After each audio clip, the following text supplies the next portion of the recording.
everybody! Well, it's almost the end of the year, so you know what that means. It's time for us to share some more of our wild and wacky opinions about some of our favorite movies and games that we saw throughout the year. Also, we apologize if there's any noise that you guys hear in the background. We have some family watching TV downstairs. Also, it's currently raining at our location. Alright, so, what are we going to talk about first? SpongeBob SquarePants The Cosmic Shake. Well, despite what IGN says about the game, we honestly think that The Cosmic Shake is a really good game. Yeah, that game was so much fun. I mean, it wasn't as fun as the original Battle for Bikini Bottom or the movie game, but it was still pretty good. Yeah. We especially liked how they basically made all of the different locations from the show into these new worlds, like Wild West Jellyfish Fields and Karate Downtown and Pirate Goo Lagoon. Yeah, those were really cool. Yes, and we also really enjoyed the new moves that they gave me, like the that bubble throw, the pizza box glide, and let's see, what else did I do? Oh yeah, the cartwheel move. Oh yeah, I did have a cartwheel move. Originally, I thought it was going to be like a little nod to my cartwheel move from the movie game, but no, it's more for dodging and stuff. Yeah. If we do have one thing to complain about it, it's the ending really wasn't all that great. Yeah. It honestly feels like the game is just one big loop. Yeah, that's kind of sad. But other than that, we think it's pretty good. Yes, and I was especially glad to hear that they got Clancy Brown. I mean, I know already said that in the video that we did last year, but still, it's good that they got Clancy Brown to voice me. Yep. And here's the thing, IGN was comparing the Cosmic Shake to Super Mario Odyssey. Here's the thing, of course it's not going to be as good as Mario Odyssey because it's a licensed video game. Here's something you got to keep in mind when it comes to licensed video games. The target audience for any licensed video game ever made are the fans of said license. Yeah. And I honestly really enjoy the Cosmic Shake. I'd have to say some of my favorite costumes are Knight, the Knight SpongeBob, the Quickster, I really like that one. What else was there? Mermaid Man? Yeah. Goofy Goober. Goofy Goober Rock? Oh yeah, that's a good one too. And of course the Band Geeks outfit. That was great. Yeah, it was. Uh-huh. So what else do we have to talk about? The Super Mario Brothers movie. Well, what can we say about this movie that hasn't already been said about it? It's great. Yeah, it was pretty good. Oh, Garfield, you're here? Yeah, I figured since Chris Pratt was the voice of Mario in that movie, and he's gonna voice me in my upcoming movie next year, I figured I might as well help talk about it. Oh yeah, good idea, Garfield. But anyways, yes, we really enjoyed the Super Mario Brothers movie. There were a lot of cool references. We especially love how Peach was not a damsel in distress. We also really liked that how even though Luigi was the one that needed to be saved, he still played a big part in helping to defeat Bowser at the end of the movie. Oh yes, that was very good. I really liked that. We also really liked that one scene where they were selecting their kart pieces. It was just like in Mario Kart 8 Deluxe, when you decide what body and what wheels and what glider you want for your kart. Oh yes, that was very good. What else was there about the movie? Bowser's song. Oh yes, Bowser's song. Oh my, that was something else, let me tell you. Yeah, I mean, if you've seen the movie, then you know what we're talking about. What else was there in the movie? Well, they kept in the fact that if you get hit, you lose the power-up. Oh yeah, that was pretty cool. And let's see, what else was there? Oh, we liked how Pauline was the mayor, just like how she was the mayor of New Dog City in Mario Odyssey. We thought that was a pretty fun reference. Yes, it was. That's my line. Phineas, other people have said it before. Yeah, you're right. DreamWorks is on a roll. Yes, last year we got 2 great DreamWorks films with The Bad Guys and Puss in Boots: The Last Wish. And this year we got Ruby Gilman, Teenage Kraken. Yes, it was a good movie, wasn't it? It was very good in my opinion. I mean, it wasn't as good as, The Bad Guys or Puss in Boots: The Last Wish, but I still thought it was a really good movie, didn't you? Yeah, and we also really loved how Chelsea's character design was based off Ariel from The Little Mermaid. Yes, even further showing how much DreamWorks likes to make fun of Disney. What else did we like about the movie?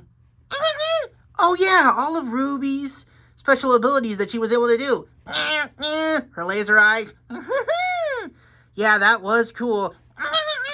Oh yes, and the final battle was pretty great too. Spoiler warnings if you haven't seen the movie. Yeah, it was kind of a shame it didn't do so well in theaters. Yeah, and that was probably due to the fact that the trailers kind of spoiled the ending a little bit. Yes, but honestly, I think Ruby Gilman was a pretty good movie. Oh yeah, you're right, Snoopy. It was honestly a pretty smart move to make Chelsea the villain because mermaids were originally depicted as villains in mythology.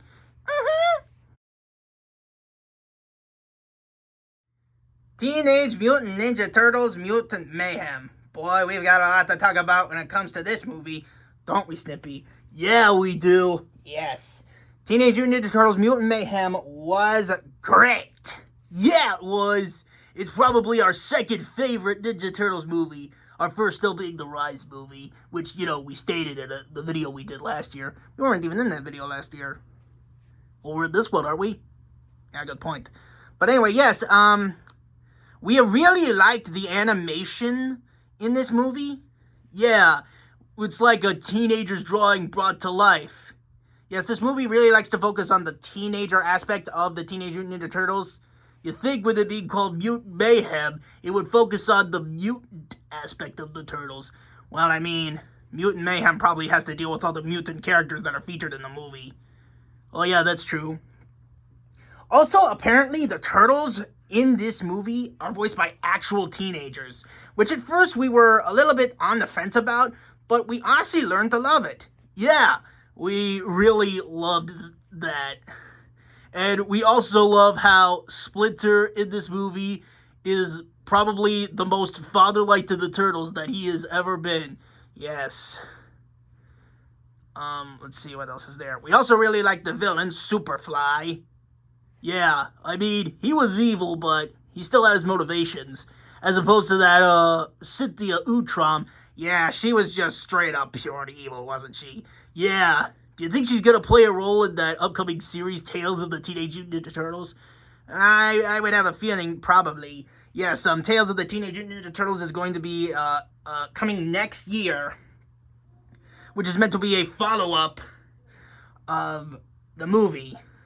And there's talk about a sequel, which I'm assuming will have the Shredder. Yes. Hopefully we'll see some other staple Ninja Turtle characters like, maybe Casey Jones or Karai. Yeah, or maybe the Krang. Well, given how Cynthia Utrom, given her last name, maybe she might be this world's version of Krang. Oh, she could be in disguise? Exactly. Ooh. Okay, despite our constant complaining about the game, about the cut characters and wanting more shows represented, we still overall enjoyed Nickelodeon All-Star Brawl 2. Heck, we were still, excited for it even after we heard all of that stuff. I mean, did you see my reaction in the short we did earlier this year? Yes, I mean, we were very excited to have me join the game and I had joined the game as well. Yes, and Nickelodeon All-Star Brawl 2 is probably one of our favorite fighting games of all time. We love how they brought in a campaign mode. We love how they brought in super moves. I also like how they incorporated Goddard into my moveset, similar to, how Gur is a part of Zim's moveset and Spunky was a part of Rocco's moveset. Yeah, that was pretty cool. I really enjoyed how one of my moves was, "This one's on the house." Honestly, I really loved that. I also loved how, Bold and Brash was a part of my moveset. And we also really enjoyed how characters have multiple costumes. Yes, and I'm really glad that they gave me the Band Geeks uniform. I mean, I know a lot of people say that they would probably want, all of the SpongeBob characters for that. But honestly, I feel like I was the best character to represent it because, I was the main focus of the episode. Yeah, that is a pretty good point. I like how I have that karate suit that I had in the Jet Fusion video game as a costume. Let's see, what else was there? There was the Quickster and the Elastic Waistband for SpongeBob and Patrick.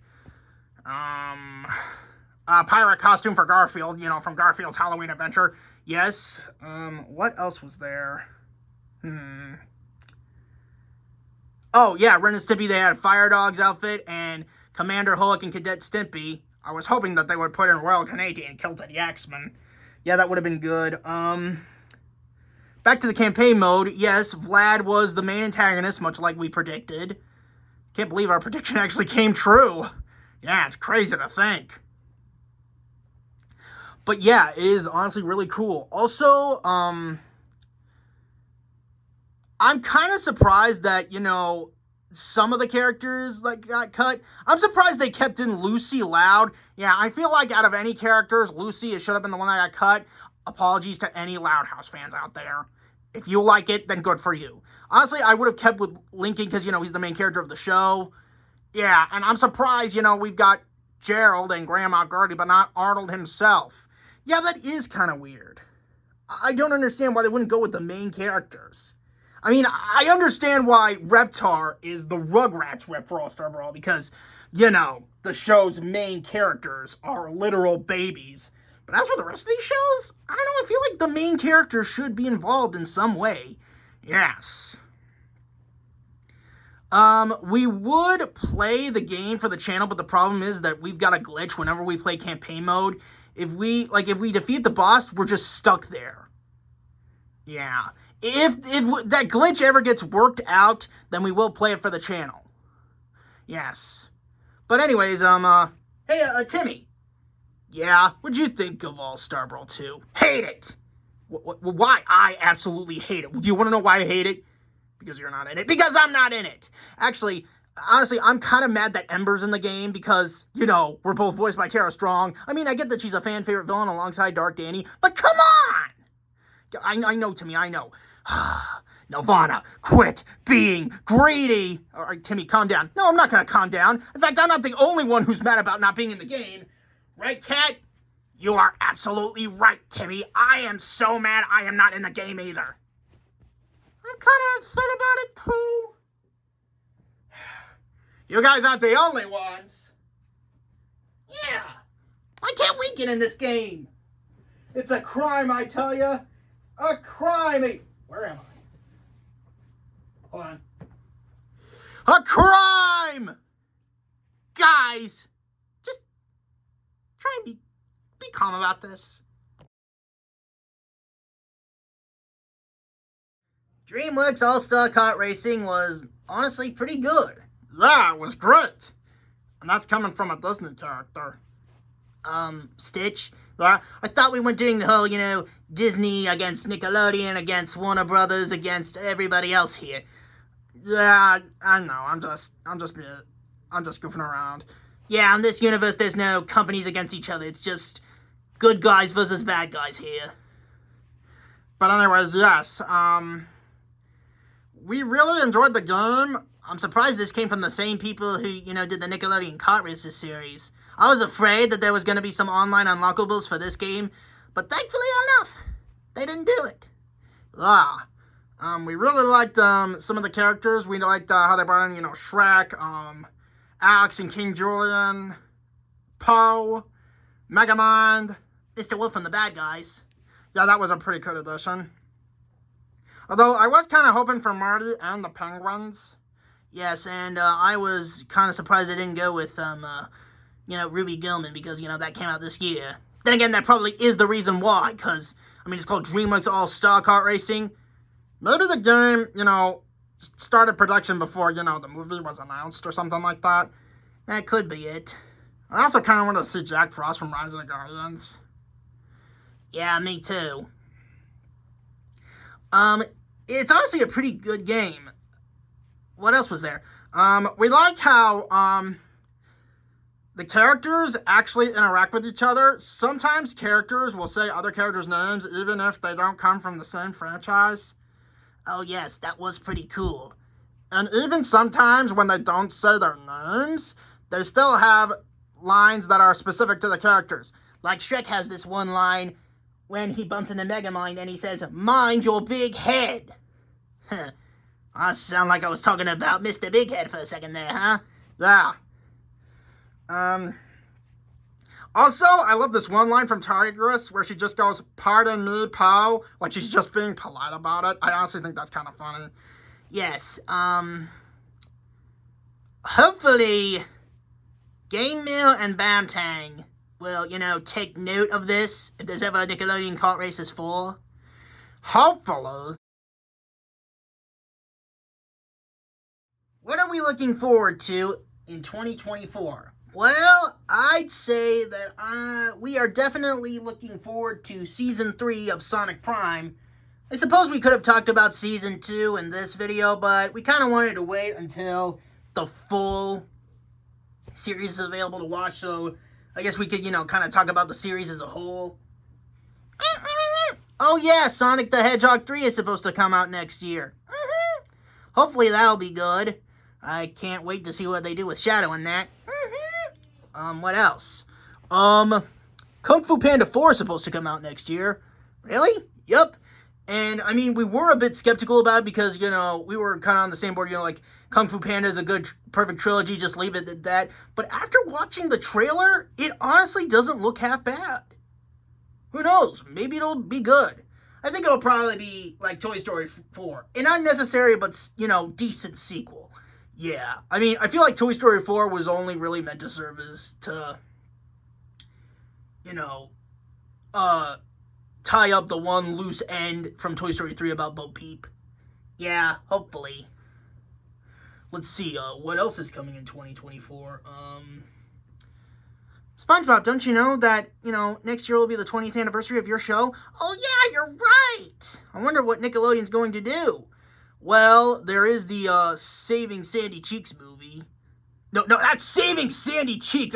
Saving Bikini Bottom, the Sandy Cheeks movie.